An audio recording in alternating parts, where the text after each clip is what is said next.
शीतल तुम ठीक तो हो? अबे किसी ने मुझ पर गोली चलाई। क्या शीतल?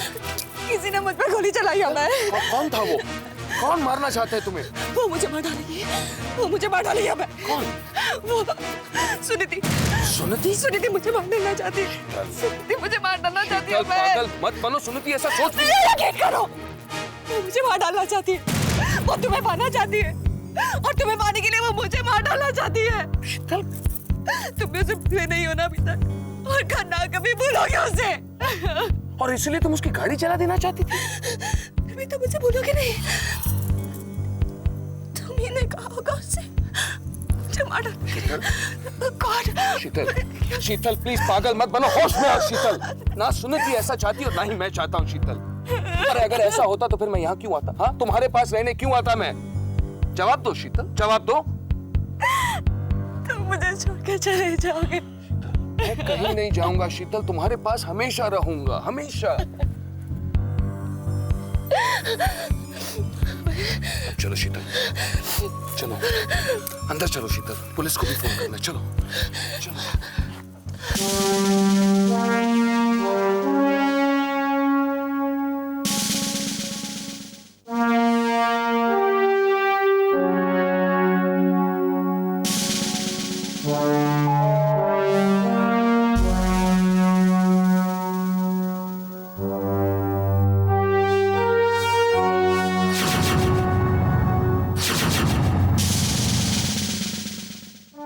जी इंस्पेक्टर कुमार। आइए इंस्पेक्टर साहब, आइए, आप ही का इंतजार था। एक बात बताइए मिस्टर अभय, आप दोनों इतनी रात गए घर के बाहर क्या कर रहे थे? जी गाड़ी देखने गए थे इंस्पेक्टर साहब, जो आज ही मैं खरीद कर लाया हूँ अपनी पत्नी के लिए। New car? नहीं, न्यू तो नहीं है, सेकंड हैंड है, पर आज ही खरीदी? जी जी हाँ। और आज ही आपकी बीवी पर हमला हुआ। मेरा मतलब है किसी ने उन पर गोली चलाकर उन्हें मार डालने की कोशिश की। आप कहना क्या चाहते हैं इंस्पेक्टर साहब? मैं समझ गई इंस्पेक्टर साहब, आप क्या कहना चाहते हैं। वेरी गुड मिस शीतल। और आप ये भी जानना चाहेंगे कि मेरे पति ने वो गाड़ी किससे खरीदी। शी इज राइट मिस्टर अभय। लेकिन इंस्पेक्टर अभय, इंस्पेक्टर साहब को अपना काम करने दो। आप नोट कीजिए इंस्पेक्टर साहब, मैं उनका नाम और पता आपको देती हूँ। Deepak Sahni, Saraswati mansion, Santa cruise.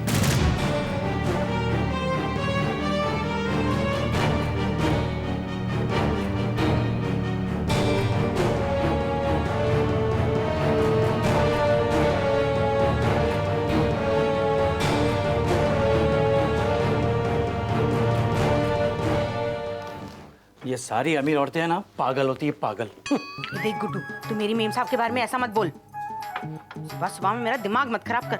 दिमाग? अरे तेरे पास दिमाग ही कहाँ है? अगर तेरे पास दिमाग होता तो तू ये बात समझ जाती कि तेरी मेम साहब मेरे साहब से प्यार ही नहीं करती है। ये तू क्या कह रहा है गुड्डू? अरे और नहीं तो क्या। अरे जरा सोच, मेरे साहब तेरी मेम साहब के लिए गाड़ी लेकर आए और तेरी मेम साहब उस गाड़ी को जलाने के लिए जा रही थी। और क्या करती? आज साहब उस सौतनिया की गाड़ी ले आए, कल खुद उस सौतनिया को लाएंगे। फिर देख गुड्डू, मैं तुझे एक बात कह देता हूँ, किसी भी आदमी के बारे में जाने बिना ऐसी बातें करना अच्छा नहीं होता है, समझ गई? अरे हमें दीनी कितने हुए यहाँ आए हुए, और क्या जानते हैं हम साहब और मेम साहब के बारे में? हाँ, मैं सब जानती हूँ गुड्डू, सब समझती हूँ मैं। क्या समझ गई है तू? हाँ, यही जो मैंने कल रात को देखा। कल रात तूने क्या देखा गुड्डी? कल रात को साहब मेम साहब के साथ कमरे में नहीं, बाहर सो रहे थे। अरे थक गए होंगे, आंख लग गई होगी उनकी। हाँ, रहने दे रहने दे। अच्छा ये बता, मेम साहब पर गोली किसने चलाई होगी? तू इतने यकीन के साथ कैसे कह सकती है कि गोली मेम साहब पर ही चलाई गई थी? अरे कोई मेम साहब का कत्ल करना चाहता है। अगर साहब वक्त पर बीच में ना आए होते तो मेम साहब तो मर गई होती। शुभ शुभ बोल। अरे वही बात तो मैं तुझे कहना चाहता हूँ। अगर साहब ने मेम साहब की जान बचाई है तो तू ऐसे कैसे कह सकती है कि साहब इस घर में दूसरी सौतन लाना चाहते हैं? नाटक गुड्डू, नाटक।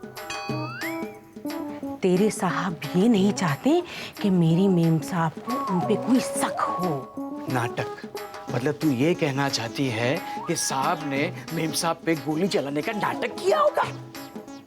हो सकता है। हे भगवान, अगर पुलिस भी तेरी तरह सोचने लगी ना तो पता नहीं कानून का क्या होगा। नहीं पवार, नहीं, मुझे नहीं लगता है कि ये मामला पति पत्नी के झगड़े का है। मिस्टर आहूजा ने अपनी बीवी मिसेस शीतल की जान बचाई, उसने मुझे फोन किया, और जिस तरह मिसेस शीतल अपने पति का हाथ पकड़ के बैठी हुई थी, मुझे लगता है कि मामला कुछ और है। लेकिन और क्या बात हो सकती है सर? कहीं ना कहीं ये बात उस गाड़ी से जुड़ी हुई है जो मिस्टर आहूजा ने अपनी बीवी के लिए खरीदी। सर वैसे तो रोज ही कितने लोग गाड़ी खरीदते और बेचते हैं। इसका मतलब ये तो नहीं है कि हर बेचने वाला खरीदने वाले को जान से मार डालता है। हर कोई नहीं पवार, लेकिन अगर बेचने वाले को खरीदने वाले से कोई खुन्नस हो, कोई दुश्मनी हो, तो फिर हो सकता है। बोले तो ये दीपक साहनी जिससे मिस्टर आहूजा ने गाड़ी खरीदी है, इसकी एक साली है सुनीति, और ये सुनीति मिस्टर आहूजा की बीवी मिसेस शीतल की भाभी है। पहले ये सब एक साथ रहते थे, मगर अब नहीं। और हाँ, एक और बात, ये मिस्टर साहनी कुछ दिन पहले ही इनकी नौकरी छूटी। सर एक बात पूछूं आपसे? सर आप इस केस में इतना इंटरेस्ट क्यों ले रहे हैं? बोले तो रात रात भर जाग के आपने इस केस का स्टडी किया, उसका पता किया, और सवेरे उठकर उसको मिलने को भी जा रहे हो। क्या नाम है उसका? दीपक साहनी। दीपक साहनी नहीं, सुनीति। मैं सुनीति से मिलना चाहता हूं, उससे कुछ पूछना चाहता हूं, ताकि इस बात का पता लगा सकूं कि सचमुच जैसे मिसेस शीतल ने मुझे कहा था, क्या सुनीति को उसे मारने के लिए कोई मोटिव है या नहीं। ये उसकी बदकिस्मती है सपना कि वो सुनीति का जीजा है। वैसे तुझे पता है, बहुत स्मार्ट लगता है इंस्पेक्टर। बहुत जल्द समझ जाएगा कि आखिर सुनीति के पास वो कौन सी वजह है मुझे मार डालने के लिए। तुम एक काम करो सपना, तुम सुनीति के घर जाओ और सारी बात का पता लगाकर मुझे फोन करो। तरुण, मैं अभय बोल रहा हूँ। हाँ बोलो अभय।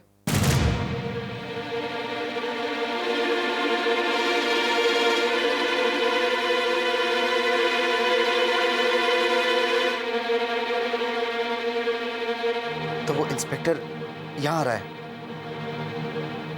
ठीक है।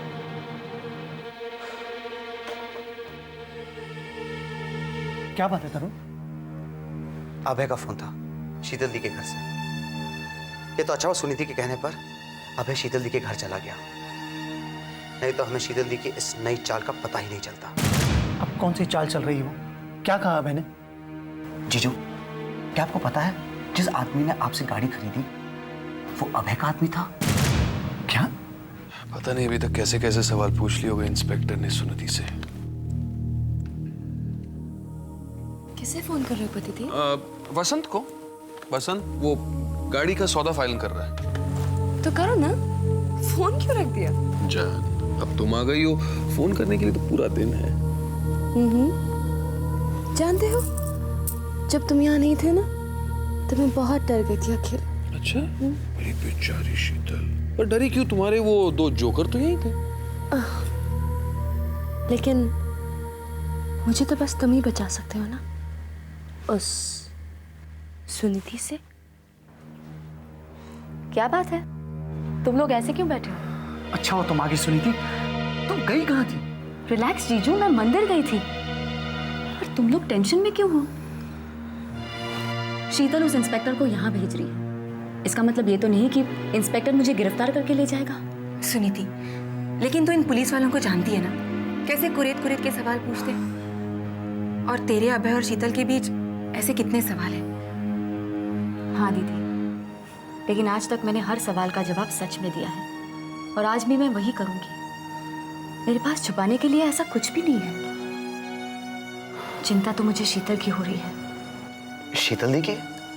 हाँ तरुण, शीतल माँ की बेटी है और शीतल की जान को खतरा है।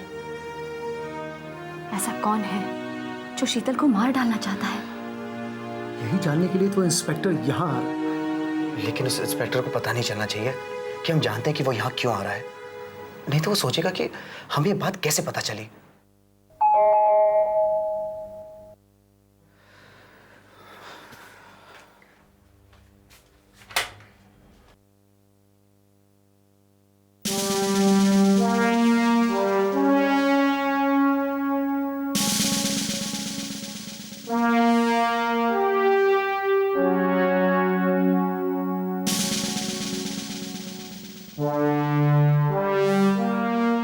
दीपक साहनी, जी आप?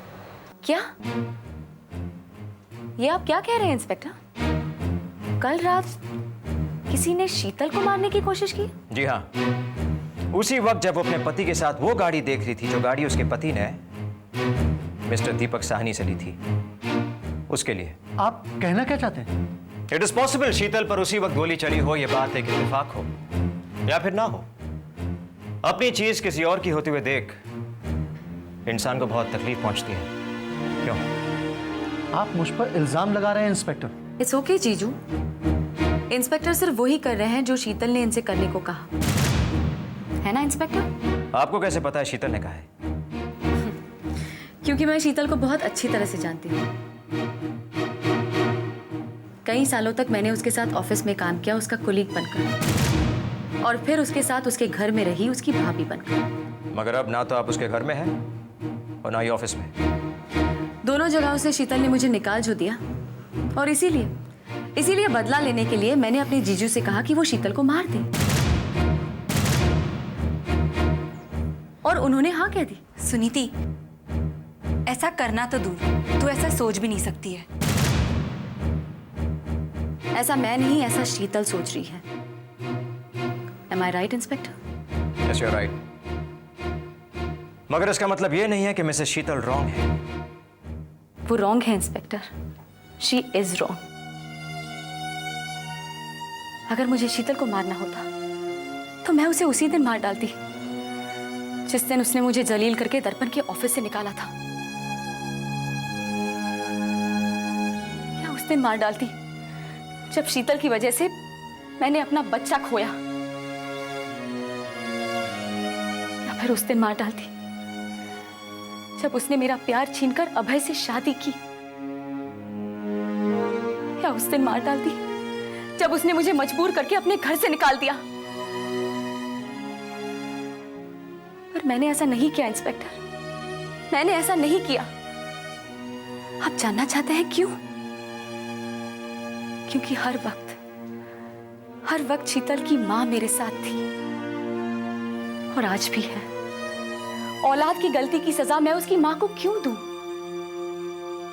जिस मां ने मुझे इतना प्यार किया, मैं उसको सजा नहीं दे सकती इंस्पेक्टर।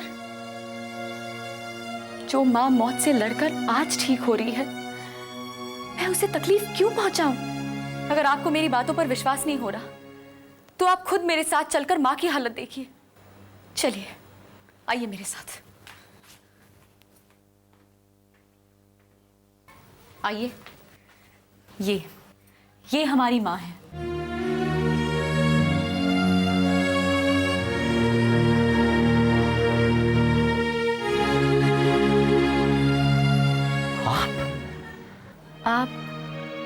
आप इन्हें जानते हैं? आपने मुझे पहचाना नहीं? मैं कुमार हूं मैं।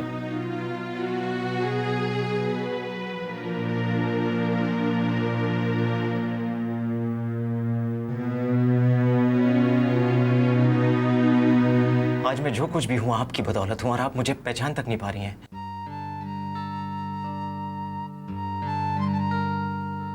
आप ही ने तो मुझे जीने की सही राह दिखाई, और उस राह पे चलकर मैं एक पुलिस ऑफिसर बन सका। वरना मेरे पास तो स्कूल जाने के लिए पैसे तक नहीं थे। आपको याद है ना कैसे मेरा हाथ पकड़कर आप मुझे स्कूल ले गई थी दाखिला दिलवाने? याद है ना आपको?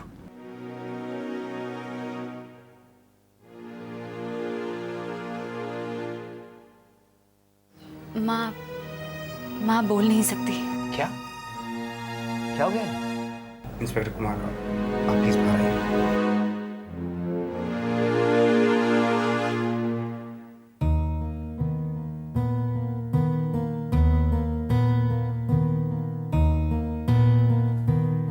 घबराने की कोई बात नहीं है माँ।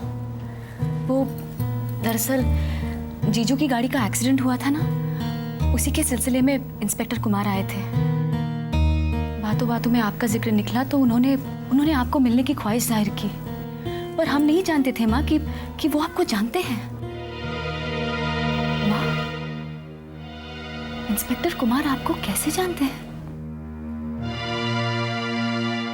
तब मैं बहुत छोटा था। मेरे पिताजी रोहिणी जी के यहाँ माली का काम करते थे और मैं गाड़ी धोता था, रोहिणी जी के पिताजी की गाड़ी। शुरू से ही रोहिणी जी इस बात के खिलाफ थी, एक छोटा बच्चा ये सब काम कर रहा है। मगर क्या करता मैं, मेरे पिताजी एक शराबी थे, अपना सारा पैसा वो शराब में गंवाते थे। एक दिन गाड़ी धोते हुए मुझे एक बटुआ मिला, रोहिणी जी के पिताजी का बटुआ था, वो नोटों से भरा हुआ। जब मैं बटुआ लौटाने जा रहा था तो मेरे पिताजी ने मुझे रोक लिया। वो शराब के नशे में थे। जब मैं जिद करने लगा तो वो मुझे पीटने लगे, इतनी जोर जोर से पीटने लगे कि अगर उस दिन रोहिणी जी नहीं आती तो मेरे पिताजी मुझे मार ही डालते। उस किस्से के बाद मैं अपने पिताजी से बहुत डरने लगा, सहमा सहमा रहता। ये बात समझ के रोहिणी जी ने मुझे एक बोर्डिंग स्कूल में भेज दिया। मेरी स्कूल की फीस, किताबों के पैसे, यूनिफॉर्म के पैसे हर साल वो भेजती रहती। आज मैं जो कुछ भी हूं उनकी वजह से हूं। स्कूल खत्म करने के बाद जब मैं उनसे मिलने गया तो मुझे पता चला कि वो उस घर में थी नहीं। कुछ साल पहले उनकी शादी हो गई थी। मैं तो उनसे मिलने की आशा ही खो बैठा था। ये मेरी खुशकिस्मती है कि आज फिर से उस देवी के दर्शन हो गए, मगर अफसोस है उन्हें मेरे बारे में कुछ याद नहीं है। माँ को ये बेटा जरूर याद होगा। माँ बोल नहीं सकती इसलिए कुछ नहीं कह पाई, लेकिन माँ की जो आंखें कहना चाह रही थी वो मैं जान गई। उन्होंने कहा है कि मैं उनका आशीर्वाद आप तक पहुंचाऊं। मगर क्या वो मुझे माफ कर पाएंगे? माफ? मैंने आपके बारे में क्या कुछ सोचा, कितना गलत था मैं। जो देवी दूसरों को सही राह दिखा सकती है, उसकी बहू कभी भी दूसरों का बुरा नहीं चाह सकती। आप ठीक कह रहे हैं इंस्पेक्टर।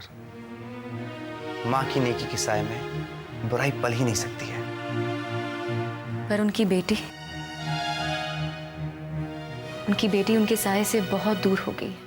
मैं समझ गया आप क्या कहना चाह रही हैं। मैं आपसे वादा करता हूं, जिस माँ ने मुझे सही राह दिखाई, मैं उस माँ की बेटी को सही राह दिखाऊंगा। उसे एक दिन इस माँ की बेटी कहलाने के लायक बनाऊंगा। ये मेरा वादा है।